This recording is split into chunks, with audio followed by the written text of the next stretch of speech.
هدى للناس. أعوذ بالله من الشيطان الرجيم. ألم تر إلى الذين قيل لهم كفوا أيديكم وأقيموا الصلاة وآتوا الزكاة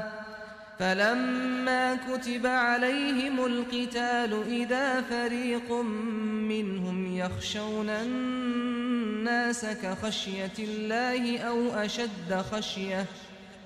وقالوا ربنا لم كتبت علينا القتال لولا أخرتنا إلى أجل قريب قل متاع الدنيا قليل والآخرة خير لمن اتقى ولا تظلمون فتيلا أينما تكونوا يدرككم الموت ولو كنتم في بروج مشيدة وإن تصبهم حسنة يقولوا هذه من عند الله وإن تصبهم سيئة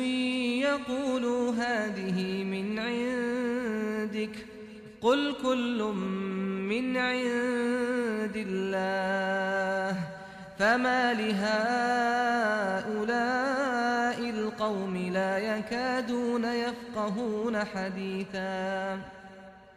ما أصابك من حسنة فمن الله وما أصابك من سيئة فمن نفسك وأرسلناك للناس رسولا وكفى بالله شهيدا من يطع الرسول فقد أطاع الله ومن تولى فما أرسلناك عليهم حفيظا ويقولون طاعة فإذا برزوا من عندك بيت طائفة منهم غير الذي تقول والله يكتب ما يبيتون فأعرض عنهم وتوكل على الله وكفى بالله وكيلا